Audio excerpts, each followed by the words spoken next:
I'm soft-spoken, so if I start to drift off, just yell from the back. Don't be shy. Okay.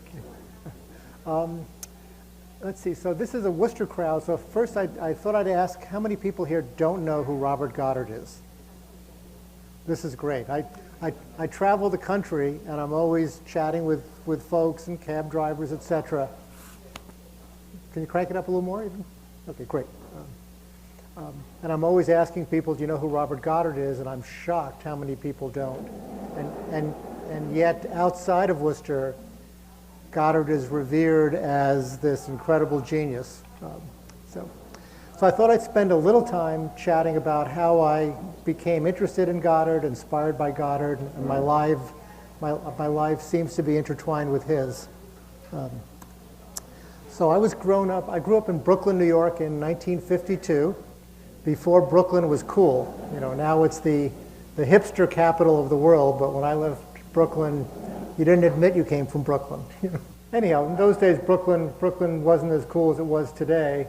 But in 1957, the Russians launched Sputnik. So I'm like a 5-year-old kid, and I instantly knew about the space race. And all of a sudden, the United States was really energized that we were losing the space race, and space became a predominant theme for the next few years. And I guess I was, inspired at an early age and fell in love with rockets and the ambition of the space race and the possibilities of the future and of space. And I guess, I never quite grew out of it. So I've always been a geeky space nut from those days. But what really kind of got me very inspired was I'm probably about 11 or 12 years old, and I'm able to go to the New York World's Fair in 1964. And it was a terrible time in the United States. Most of you remember Kennedy was assassinated, there were race riots, poverty was really terrible, and the world was really in chaos, and you went to the World's Fair, and you had this hope and promise of the future. I remember the first video telephone with my Uncle Abe and Aunt Nora. You could actually go into a room and have a video teleconference in 1964. But it allowed for an amazing view of what technology and a lot of it what would be enabled by this future of space could bring to people. So, one of the exhibits was To the Moon and Beyond, this very cool trip to the moon. And the person that put it together eventually was noticed by Stanley Kubrick, who made 2001, and Doug Trumbull became the special effects person for many, many years in the science fiction world. But there was one exhibit, Futurama. GM had this fabulous pavilion, and you sat in this car, and the car walked through all these wonderful diorama exhibits showing what the future would be like. And so I sort of remember being told about colonies on the moon and moon rovers and how we could live on the moon and travel to the stars. And it all seemed so impossible, and yet we're getting closer and closer and closer to full-time habitations on the moon. And most likely in the next decade or two, especially with the Chinese getting so involved in space, it's likely we will start to have a presence on Mars and become an interplanetary society. But when I'm in public school, PS 139 in Brooklyn, we'd have a book fair every year. And I remember buying this book that I still have to this day. It was The Giants of Invention, and reading about Robert Goddard, and who I really knew nothing about, not knowing that my life would become very intertwined with him as time went on. And yet in this book, The Giants of Invention, Goddard is featured. And for some reason, over time, he sort of got forgotten by history. And he's often known as the forgotten father of modern rocketry. And some of it's his own fault. He became very private and secretive, which we'll talk about in a little bit. But it always shocked me that somebody who's really as significant as Thomas Edison and the Wright brothers was really kind of lost to history, hopefully until now. And right before I went to Clark, my mother had given me this little book, which was the autobiography of Robert Goddard. It was published by a Worcester publisher named St. Onge, and he would publish all the great works in these miniature little books. And I didn't think much of it. My mother knew that I had, read a lot about science and space, and I subsequently ended up attending Clark University starting in 1970. And I knew about Goddard a little bit when, as I attended Clark, but it wasn't really talked about too much. But about 6 months before I started Clark, they had finished the new Robert Goddard Library, which really was a fabulous architectural achievement. And at the ribbon cutting was Ted Kennedy, Mrs. Robert Goddard, Esther Goddard. We'll talk about her in a little bit. She was actually incredibly significant in Robert Goddard's career and success, and was really a true partner who really hasn't been mentioned until now, and we're going to talk a little bit more about her later. But at the ribbon cutting was Alice Higgins, who was certainly a wonderful philanthropist and initiated a lot of wonderful things at Clark. But also there was Buzz Aldrin, who 2 months from then would actually land on the moon.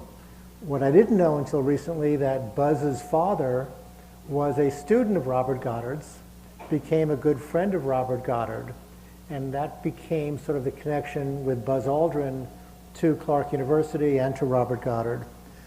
So Buzz Aldrin takes this little book and he walks on the moon with this in his spacesuit, and he asks NASA if he could leave the book on the moon.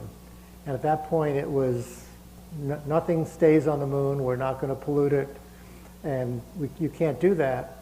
But he had the foresight to walk on the moon, bring the book back, autograph it, and give it to Robert Goddard's widow, Esther, who was still alive at the time. So she actually lived until 1982. She was much younger than him when they were married, and then he died in his 60s, and she actually lived until 1982. She eventually donated this little book to Clark University, where it resides in the archives right now, and I'm privileged to have one small copy of the book itself, which has become very rare, but unfortunately not signed by Aldrin. But one of the things that I noticed when I was at Clark over the years, and especially after the pomp and circumstance of opening the Goddard Library, they had a small Clark Museum attached to the bottom level of the library. They had a time capsule, which will open 500 years from now, which was very cool. No one knows about. But it always broke my heart that Goddard wasn't recognized. And most of you have seen these signs as you enter Worcester, either on 290 from the east or coming in from the Mass Pike down Webster Street. There are these sad, pitted enamel signs that announce birthplace of Dr. Robert Goddard, father of the space age.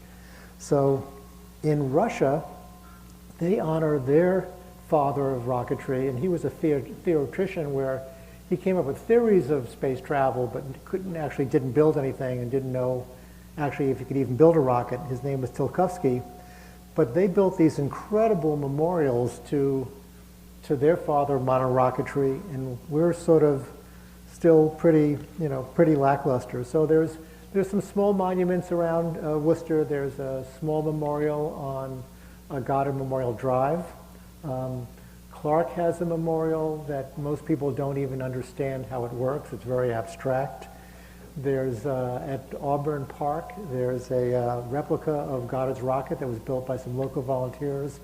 But the funniest thing is, at Goddard Park in Auburn, they have a Polaris missile sitting in this in this Goddard Memorial Park, and a Polaris missile actually is a solid rocket. So it's not a liquid rocket, which is what Goddard's known for. A Polaris missile actually was really just a weapon of destruction. So it was always kind of interesting for people that kind of know a lot about science and rocketry, that's kind of what we have to represent Goddard. But we're working on that. There's a lot of initiatives that we're developing that will hopefully leverage Goddard's legacy moving forward. But I've always ended up being a very hopeful and positive person, and I think part of it was being exposed to the space race and the potential of science and seeing man land on the moon. I go to a lot of aerospace conferences, and I'm always asking these panels of distinguished astrophysicists and astronauts and engineers, what inspired you to pursue this career? And very often it's watching, for the older folks, watching a man land on the moon. And for other folks, it could be Star Trek or the space shuttle or the International Space Station. But what blows my mind to this day and keeps me hopeful despite the craziness in the world sometimes is that in 1903, the Wright brothers had their first flight and helped humanity get off the ground. And 23 years later, Goddard accomplished the first launch. And it was really the first step in getting humankind off the planet. And 43 years after Goddard's first successful rocket launch, which was really modest, it went up like 43 feet and downrange about 150 feet. And it was very crude. I mean, he and another assistant banged this thing together. Basically, it was sort of a bomb on a stick. It had a little bit of liquid oxygen and a little bit of gasoline, and you mixed it together and hoped that it didn't blow up. But 43 years later, after his launch, we landed on the moon. So when you think about it, from a primitive guy, in the basement of a Clark physics lab banging this together, to people being able to walk on the moon 43 years later, really gives us the feeling that anything really is possible. And it's hard to imagine if we don't screw up, where we might be 43 years from now. It really is hard to imagine. So as many of you know, Goddard's known as the father of modern rocketry, but his story really is an inspirational one of perseverance and discipline and focus in pursuit of his dream of space.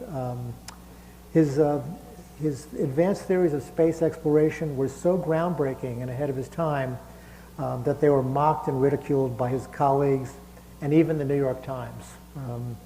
The New York Times wrote this scathing article 4 years before his first launch. He had published some paper in Scientific American about rocket travel. And the Times, I'm quoting sort of roughly, the Times said, Dr. Goddard, despite his chair of the physics department of Clark University, obviously doesn't know the most basic principle of physics, that you can't have propulsion in a vacuum. And 2 days before Apollo 11 landed on the moon, they published this tiny little retraction, which I'll show you in a second, which the Times regrets the era. But the same thing happened with the Wright brothers. When the Wright brothers had their first successful flight, for 4 years they couldn't get anyone to pay attention until they did some demonstrations in Paris, and they won over the French population, and then all of a sudden the United States became interested. And I even found an article in the New York Post when the Wright brothers were talking about the future of airplane travel. They said it's going to take 1 million years before air travel becomes feasible for transport or anything else. And they published a retraction saying we're only off by 1 million years or so. So people with big ideas, they always take a lot of flack, and shame on them, but that's just human nature.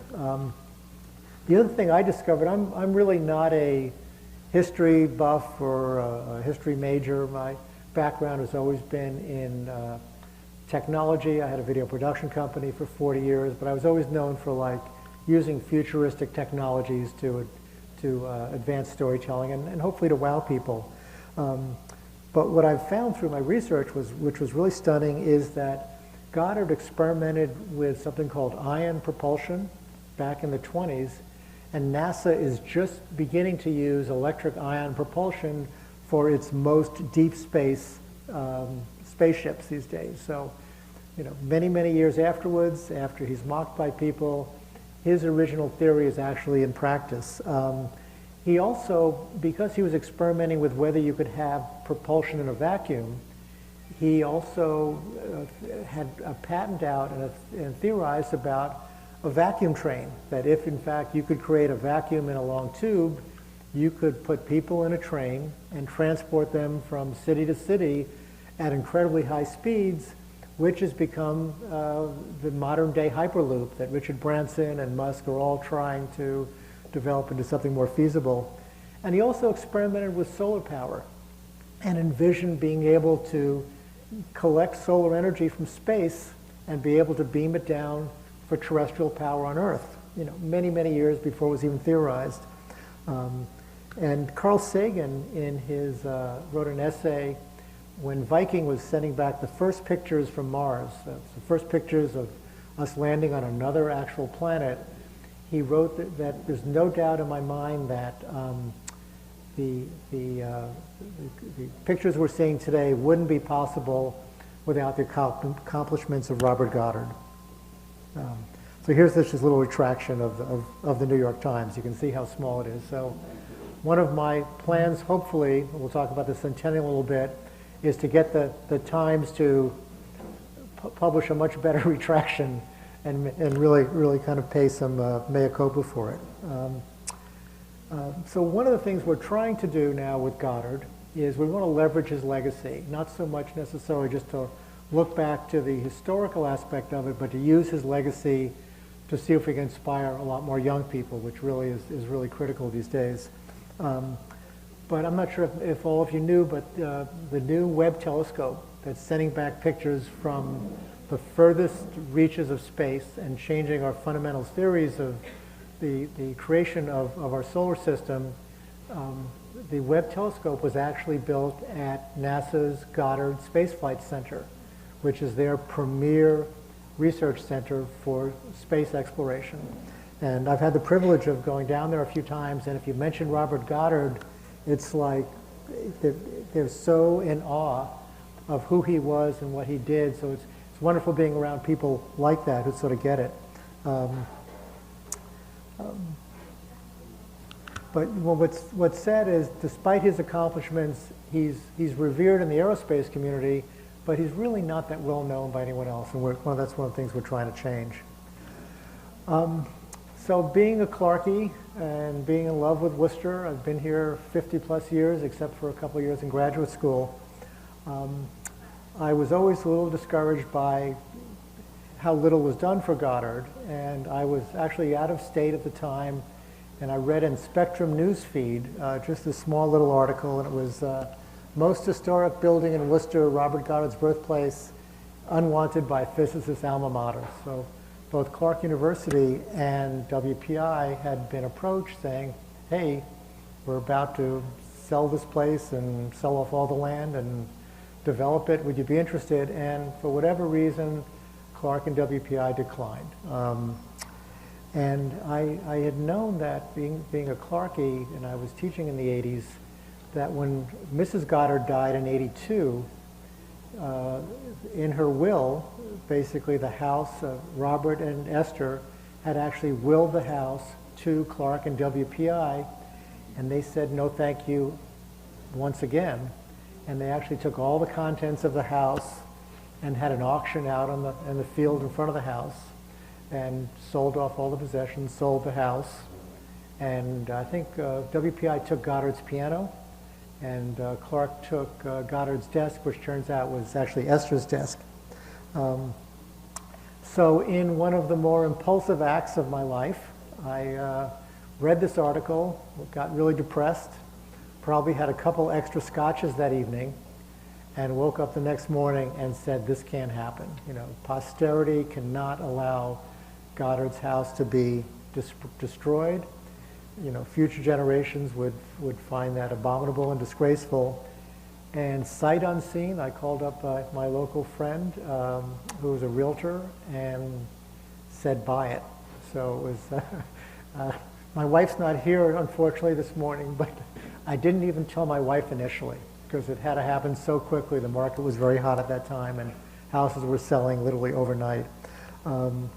But we were able to save it, and we were hoping to establish it as a learning and inspiration center for the next generation. And upon learning how instrumental Esther was in Goddard's work and daily work, and also eventually she was the one that fought for his legacy, NASA was using patents that Goddard designed in 1926, and NASA was using those patents without paying any fees, and Esther actually fought for the rights to the patents and actually won $1 million in 1980 dollars. So she finally, but she really promoted Goddard's work. She donated all his archives, mostly to Clark University and NASA. So we're tentatively calling it the Dr. Robert and Esther Goddard Center for Innovation, because he really was a tremendous innovator, and we're really trying to push that moving forward. So over the last couple of years, we've been working tirelessly, doing a lot of sweat equity and encapsulating the asbestos in the basement with my friend Eric. The land, when we first purchased the house, we had been told that actually the land had already been sold off. So all this wonderful adjacent land that has a lot of history to it, et cetera, was basically all staked off within 10 feet of the property line. And they were actually going to build 2 ranch houses right on top of the house. And 6 months after we bought the house, we were able to track down the developer, who happened to be an ex-Clarkie, which might have helped, and we were able to buy the land back for him and sort of make it contiguous, because it would have been a terrible shame to have this place really broken up so much. So we're currently been working the last couple of years on and off. We've been self-funding so far. We're about to start fundraising, but we've been doing this sort of out of pocket. But we've got the house looking pretty good, and it's sort of slowly a work in progress. Some friends have been donating some period furniture and bookcases. We've done over the floors and done some painting. Here's Dr. Goddard sitting in the chair behind his beloved piano in their living room. He was, just a quick history lesson, he was born in 1882 on the 2nd floor of Maple Hill Farm. His grandparents lived there. Great-grandparents lived there, then his grandparents lived there, his parents lived there, and then eventually, when he was married, he and Esther moved there. There's Goddard on the front porch with his mother, grandmother, great-grandmother, and father. And so this is his wonderful cherry tree story. So the story goes that in 1898, Goddard had tuberculosis. He was a sickly kid, but he was interested in science, and especially science fiction. And the Telegram and Gazette had serialized H.G. Wells' War of the Worlds book. So he read War of the Worlds through the Telegram and Gazette, and was really sort of inspired by this possibility of life on other planets. And the story goes that at the age of 17, he didn't enter high school until he was 17 because he was so sickly. He was really near death for a couple of years and recuperated at the house. But the story goes that he climbs this cherry tree on this cold October morning, or evening rather, and he looks up at the stars. And in those days, there wasn't a lot of light pollution, so the stars were really bright and vivid, and Mars is very bright in his eye. And he looks up, and he has this epiphany. He said, wouldn't it be marvelous if we could create a device that would take us to Mars and beyond? And he wrote in his journal every day, and he comes down from the tree and he writes in his journal, I have my life's work ahead of me, I have my dream. And each year he would write in his journal on October 16th, or October 18th rather, he called it his anniversary day. And in 1938, when we had that horrible hurricane in Worcester and the tree was knocked down, he writes in his journal, cherry tree destroyed by fire must go on alone. So one of the things we're hoping to do is we're hoping to actually plant a large cherry tree in the near future and pay homage to Goddard's cherry tree story. And my son just yesterday suggested, Dad, why don't you plant a cherry tree every year? And when the seeds from the cherry tree blossoms are collected, send them off to schools around the country and have them plant their own Goddard anniversary trees. So, every day someone's making a wonderful contribution. So Goddard went to South High on Richard Street, which is now, I think, the Goddard School of Science and Technology. And the best part of this story that I read is that he had this wonderful teacher. You talk about the power of teachers in people's lives. He had this wonderful teacher who recognized his abilities at an early age and literally would take him to his farm in West Boylston every weekend, and they would do experiments together. And without these teachers, people like the Goddards of the world really don't go anywhere. You need that constant inspiration and encouragement. And we found that in Goddard's life, he had a number of teachers like that that really made a big difference for him. That's sort of one of his early sketches from his physics department experiments. You can tell he was very meticulous even as a young person. He then attends WPI, where he has an interest in starting to build rockets, and he's trying to build rockets with traditional gunpowder explosives. Every rocket before his 1926 rocket really was an explosive rocket, meaning it just had a gunpowder in it, and you kind of exploded it, and you had one shot at it, and that was it. But he ends up blowing up the chemistry department. But once again, he had this incredible teacher who said, this kid's onto something. So instead of, expelling him, which might happen in many cases, they moved him into this neo-Gothic building on the campus of WPI, which I think is called the Skull, to continue his experiments. So at least if he blew things up, it's in a contained brick vault, so to speak. Sadly, actually, there is a plaque on the back of this building that honors Goddard and some of his achievements, but once again, you really have to look for it to figure it out. He then goes to Clark University, where he gets his PhD and begins teaching in physics and carrying out his early rocket experiments. And through most of Goddard's life, he really didn't have a lot of support initially. And he only had one or two assistants, and they would bang these things together in the basement of the Clark physics department. And then he'd take them out to his Aunt Effie's cabbage farm in Auburn. And most of the early experiments all sort of blew up. But this is his, first prototypes of rockets, which really has two little containers. One's liquid oxygen, and the other is gasoline. And those guys are very explosive when they mix up. But in 1926, on March 16th, 1926, he did successfully launch his first successful rocket. Mrs. Goddard actually was the cinematographer that filmed all his early launches. And if for those of you that are more interested in Goddard, there are a couple books on the market. They're all sort of mostly out of print. Rocket Man, which is a more contemporary view of Goddard, and This High Man, which was written with Esther Goddard, which goes into a lot more detail. I'm not sure if have any of you been to the Petchacog golf course where there's that little modest marker of his? It's kind of sad, when you think about it. The Wright brothers have Kitty Hawk and a museum, and tens of thousands of people come each week, and we have this very, very modest marker. We're starting to work on this.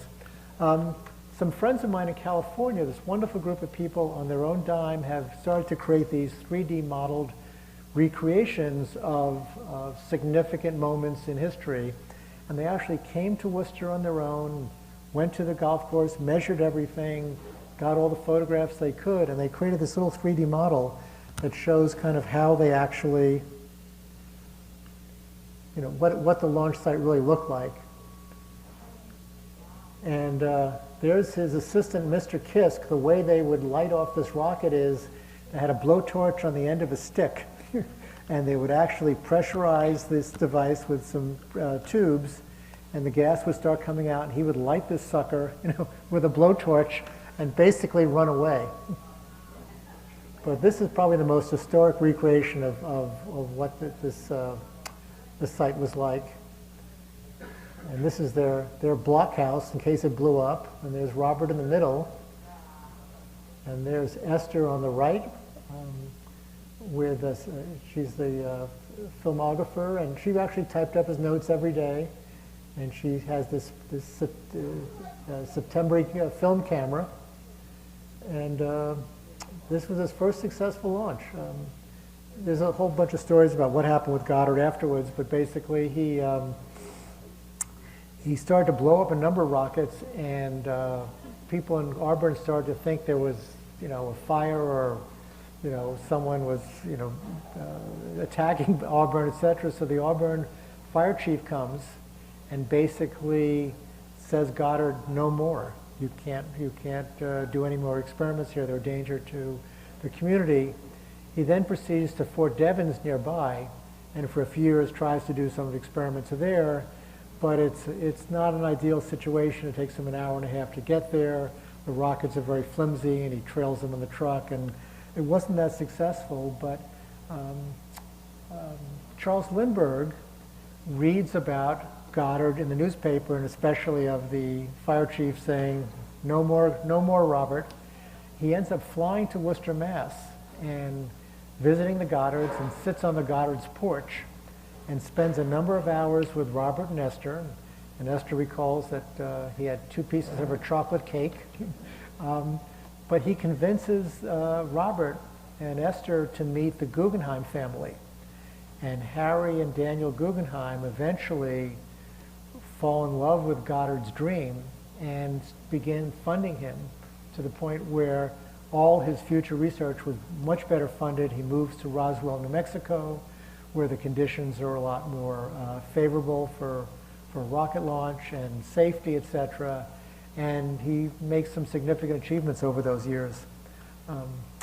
So coming back to the future, so we have all this wonderful legacy, this wonderful story, these inspiring teachers that helped this sickly kid who was interested in science fiction. He's lambasted by the New York Times. He becomes sort of private because he doesn't want to advertise what he's doing because to have people attacking him for being too ambitious. And so you have this wonderful, inspiring story that many people don't know about. But what's come to light, in my research is somehow the United States, which used to be at the forefront of science and technology, has fallen to become 36 in the world in graduating science and engineering majors. How did that happen? It's just insane, and I think it's mind-blowing.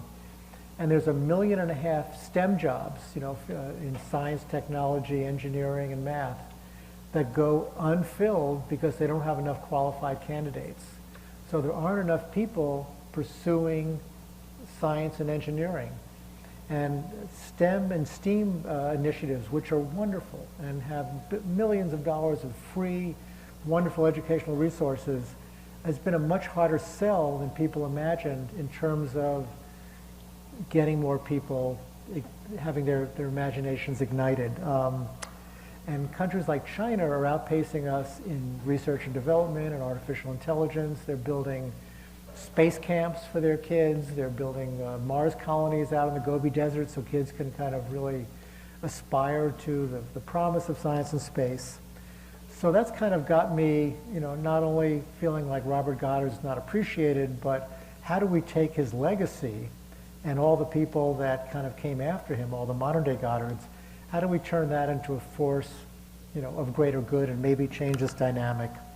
So a number of years ago, this is even before I bought the Goddard House, I started kind of thinking on my own as I was beginning to think about my next chapter in life and not doing as much commercial work, what's really needed in terms of changing this dynamic. And I'd go to a lot of science centers, and despite the best intentions, very often I felt like there wasn't enough there to really ignite people's imagination. You really need to, if you want to get kids excited, you really need to wow them, and you need to exceed their expectations. So I started to propose things that I was doing in my lifetime. I've been fortunate to have a ability to work on exhibits for World's Fairs, the Bush Presidential Library, a lot of museums around the country.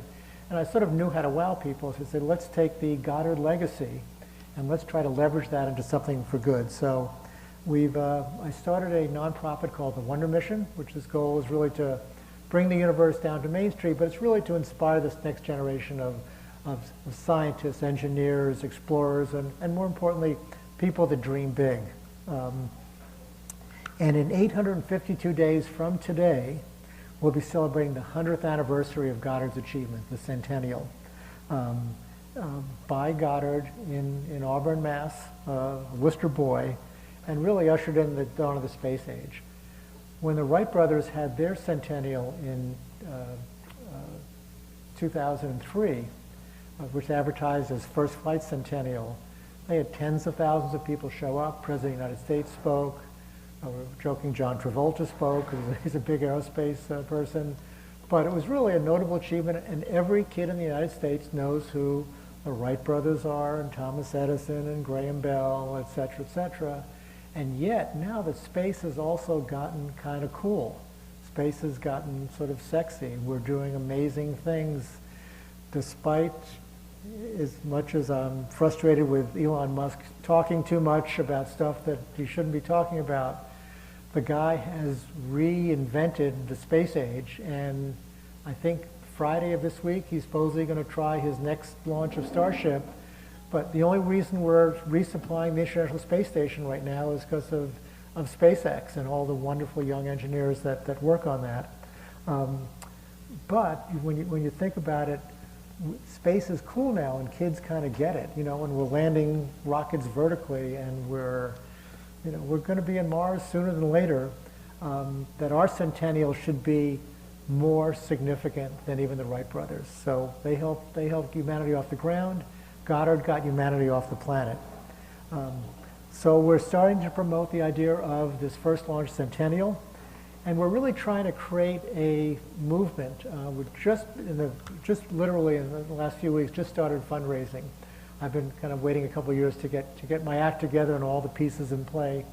But we're really trying to create a movement which is, yes, Worcester should have a huge place in the world for this achievement. We should own Goddard. We should own, the place of the first launch of a modern spacecraft. But also, we should create a movement where everyone around the United States is celebrating the centennial in their own unique and creative way.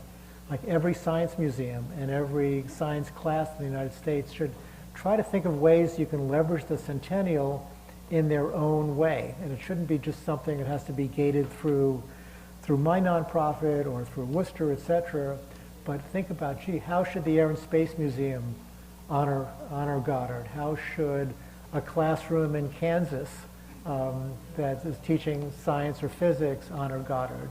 We're talking with folks like the Estes Rocket Company that maybe they can build a little small, inexpensive Goddard replica, and we could have kids all over the country on Goddard's anniversary of the centennial launch them. So we just think it's a great opportunity for celebrating Goddard, but also all the modern day Goddards, and most especially all the people that carried Goddard's torch. So the scientists, the young people that figured out how to fly a helicopter on Mars without an atmosphere, or even the people that develop a vaccine in a year, and all the STEM educators and science teachers and all these brilliant engineers that do amazing things that are often our unsung heroes. Make the centennial day to celebrate them as much as, this dead guy from 100 years ago. But I think that the Goddard story is so wonderful and iconic that eventually, we'll try to get a motion picture about the Goddard story and the love affair with Esther and her role as a woman in the history of space exploration.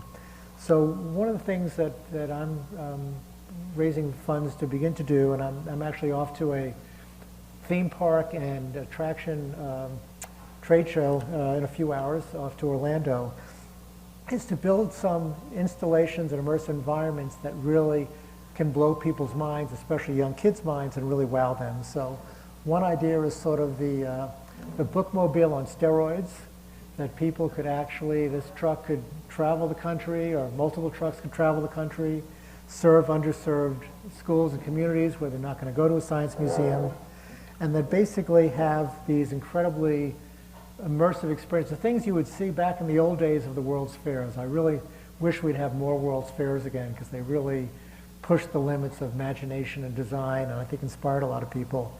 But imagine, a tractor trailer you could walk into, and using today's technologies, and pushing the envelope of resolution. I'm not sure how much you know about pixels, but a regular HD TV has a million pixels. But imagine if you can go into a room and have 1 billion pixels, where in fact you can create the illusion of absolutely being in space or traveling to the stars. One of the things we're really looking to do, and I belong to this group called the Overview Collective, and we meet every week on a Zoom call, and it's scientists and engineers and astronauts and astrophysicists from all over the world who kind of read this gentleman's book called The Overview Effect, Frank White. And The Overview Effect was a book about a series of interviews where Frank White interviewed every astronaut who had ever seen Earth from space. And there's only been about 200 or 300 people at this point. And they described this life-transforming experience when you're up in space and realize that anything that ever happened, anyone you've ever known, every piece of dust, every bone,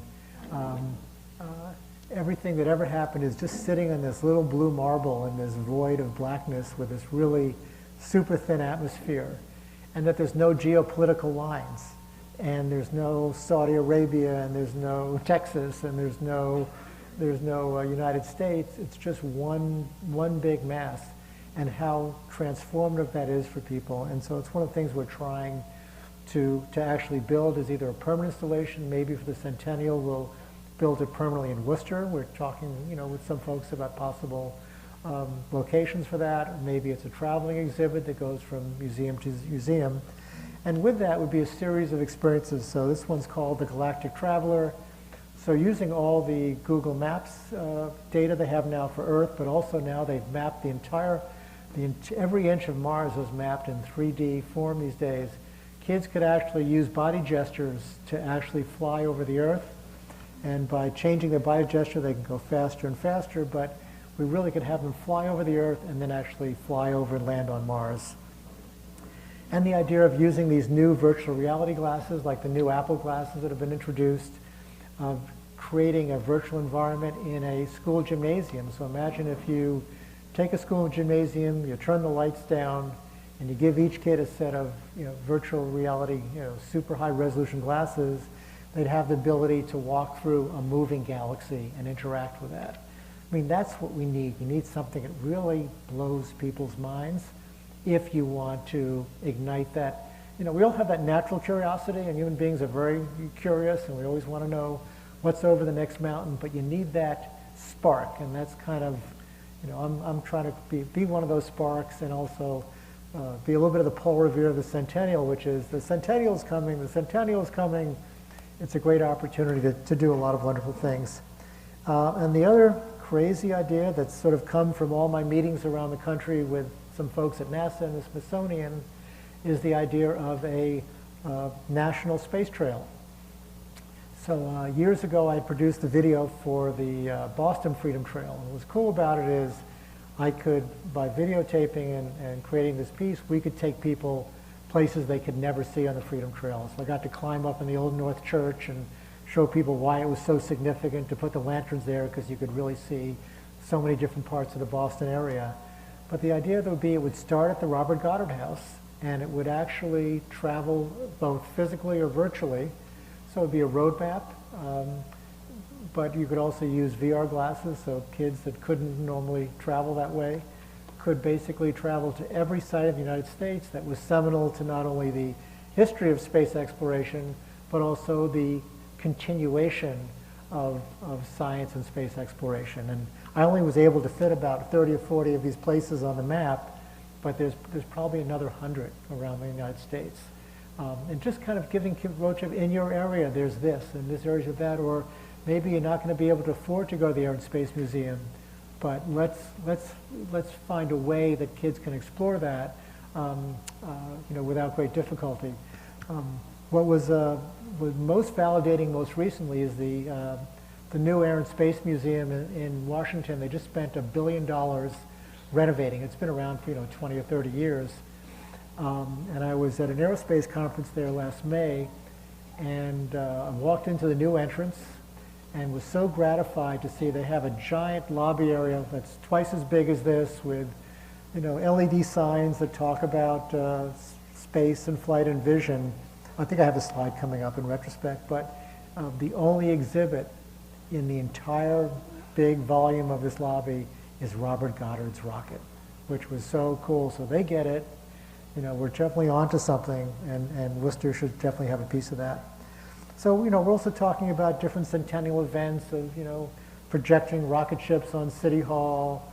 For the 50th anniversary of the landing on the moon, we helped organize a group over at the golf course at the Goddard marker, and we had about 100 school kids take turns firing off rockets for the Massachusetts Rocket Club, which was really validating. Just, you look at the expression on that little girl's face, and you know that she's changed. And hopefully maybe you've created that spark that makes her pursue science. And I think there's going to be, especially even, there's a lot of fear of artificial intelligence, but I think there's a lot of potential with artificial intelligence in terms of making science easy.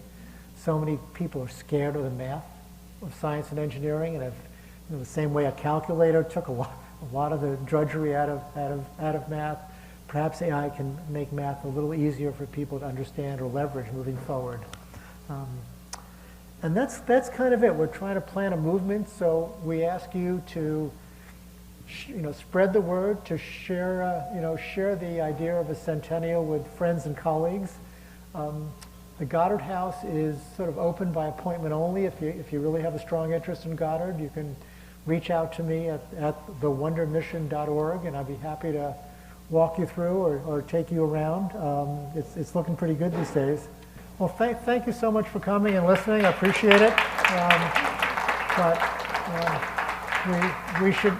We should all be proud that we're part of Worcester and part of Goddard's family. And come visit the house at some point when you can, or read up on Goddard. Thank you all.